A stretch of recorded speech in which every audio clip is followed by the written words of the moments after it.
일토소명 이야기 묵상, 사람에게 집중하여 공감하라. 모은 영상입니다.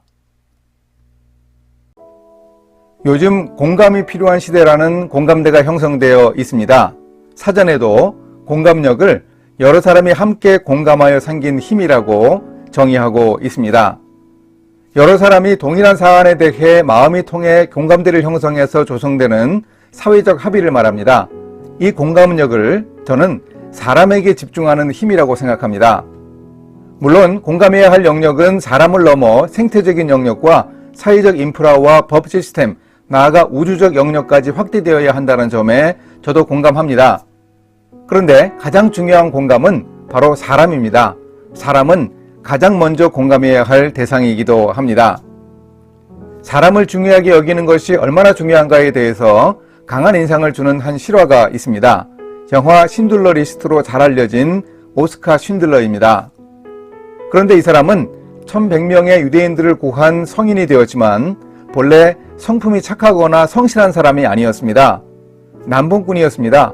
끝없는 스캔들이 있었고 고급 꼬냑을 좋아하고 입도 거칠었습니다.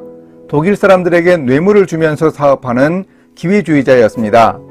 그런데 이 사람이 도대체 어떻게 홀로코스트의 구원자로 변신했습니까? 바로 공감력 때문이었습니다. 사람에게 집중하고 사람을 알게 되어서 그런 놀라운 변화가 있었습니다.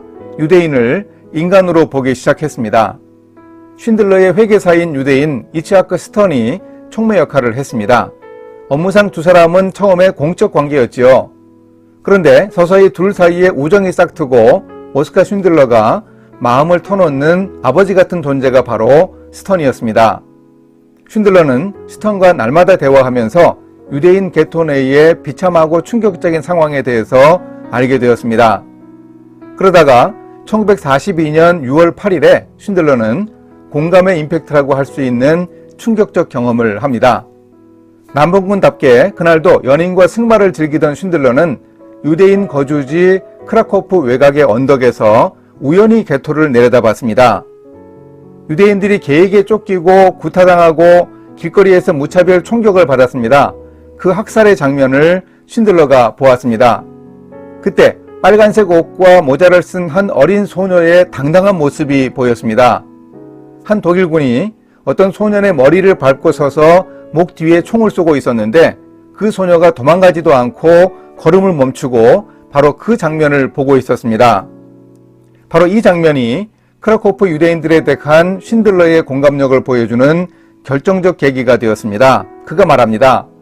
그날 뒤로 생각이 있는 사람이라면 무슨 사태가 벌어지는지 절대 모를 수 없었다. 나는 이제 그 시스템을 무너뜨리기 위해 힘 닿는 데까지 모든 일을 해보기로 결심했다. 그 이후로 쉰들러는 뇌물을 써서 유대인들을 살리려고 노력합니다.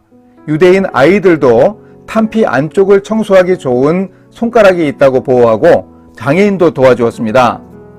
그리고 영화에도 나오는 1100여 명의 사람들을 거액의 뇌물을 써서 브린리치로 이송합니다. 그 비용은 사업가 쉰들러에게도 결코 만만한 돈이 아니었습니다. 그 사람들은 전쟁이 끝나고 평화가 선언된 후 거의 다 살아남았습니다. 어떻게 이런 일이 가능했을까요? 비도덕적인 사람이 어떻게 엄청난 자기 돈을 써가면서 사람들을 구했겠습니까? 그 이유에 대해서 사람들이 궁금해하는데 오스카 쉰들러가 직접 말합니다. 나는 나를 위해 일하던 사람들을 알고 있었다. 우리는 자신이 아는 사람들을 인간으로 대우해야 한다. 한 사람에게 집중하고 그 사람을 인격적으로 대하는 공감력이 이런 놀라운 기적을 만들었습니다. 잃은 양을 찾은 목자 비유에서 예수님은 한 사람의 중요성을 강조하십니다. 내가 너희에게 이르노니 이와 같이 죄인 한 사람이 회개하면 하늘에서는 회개할 것 없는 의인 99으로 말미암아 기뻐하는 것보다 더하리라. 우리도 내 사람들에게 집중해야 하겠습니다. 우리 가족에게 집중하는 것이야 너무도 당연하여 재차 언급할 필요도 없습니다. 가족을 제외한다면 가장 밀접한 관계에 있는 사람들에게 집중해야 합니다. 일하는 우리는 바로 우리 일터의 동료들, 아랫사람들, 윗사람들에게 집중해야 합니다. 또한 우리가 일하는 목적인 고객들을 중요하게 염두에 두어야 합니다. 아울러 폭을 넓혀 하나님이 창조하신 세상 사람들에게도 우리는 관심 가져야 합니다. 사람이 중요합니다. 함께 기도하십니다. 세상을 사랑하시는 하나님, 쉰들러의 사람에 대한 공감과 결단과 희생을 보고 배우겠습니다. 한 사람, 한 영혼의 귀함을 말씀하신 예수님을 기억하며 저도 사람에게 집중하겠습니다. 사람을 사랑하는 일이 바로 공감임을 깨닫고 실천하게 인도해 주소서. 예수님의 이름으로 기도합니다. 아멘. 공감력의 기원이 어디 있을까요? 그 시작은 바로 하나님이라고 말할 수 있습니다. 성경의 시작 부분이 말하는 대로 하나님이 천지를 창조하셨습니다. 그러면 창조의 목적은 무엇일까요? 창세기 1장에서 묘사하는 창조기사에서 여섯째 날 마지막으로 사람을 창조하셨는데 바로 그 사람을 통해 하나님이 영광 받으시기 원하십니다. 사람의 창조는 다른 피조물들과는 다른 점이 있습니다. 하나님은 사람을 하나님의 형상대로 창조하셨습니다. 다른 피조물을 창조하신 것과 사람의 창조는 다릅니다. 그러니 하나님은 자신의 형상대로 창조하신 그 사람에게 세상 모든 피조물을 다스리는 권한과 책임을 주셨습니다. 세상 모든 만물을 정복하고 개발하고 세워가는 창조의 명령을 주셨습니다. 하나님이 자기 형상, 곧 하나님의 형상대로 사람을 창조하시되 남자와 여자를 창조하시고 하나님이 그들에게 복을 주시며 하나님이 그들에게 이르시되 생육하고 번성하여 땅에 충만하라, 땅을 정복하라, 바다의 물고기와 하늘의 새와 땅에 움직이는 모든 생물을 다스리라 하시니라. 창조기사의 각 날에 하나님이 보시기에 좋았다는 표현이 나옵니다. 창조주 하나님의 기쁨을 반복해서 표현합니다. 그런데 사람을 창조하신 여섯째 날은 조금 다릅니다. 하나님이 지으신 그 모든 것을 보시니 보시기에 심히 좋았더라.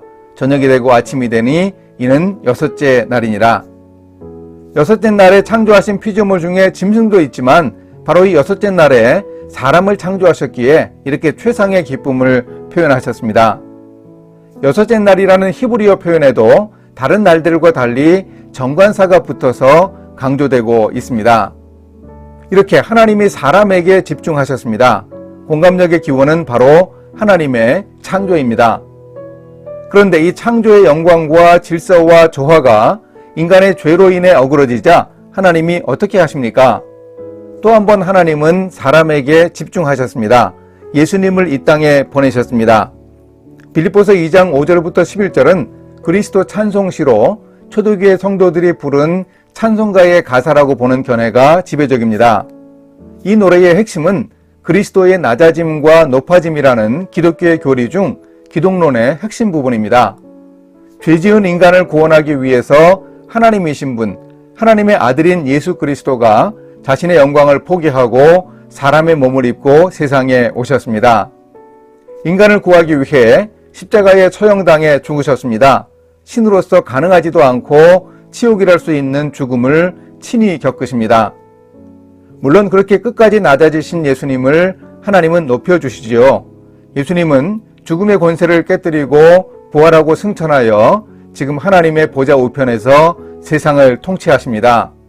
타락한 인간의 구원을 위해 하나님이 이렇게 관심을 가지고 구원 사건을 계획하고 실행하셨습니다. 인류를 구원하기 위한 하나님의 공감력을 볼 수 있습니다.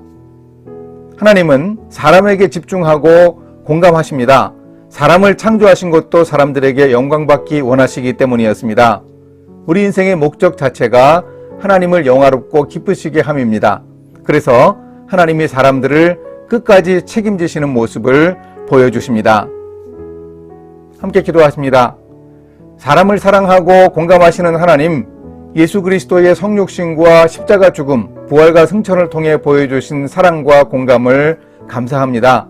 그보다 앞서 창조를 통해 사람에게 베풀어 주신 사랑과 공감을 기억하고 하나님의 공감력을 배워 사람들을 공감할 수 있게 인도해 주소서. 예수님의 이름으로 기도합니다. 아멘.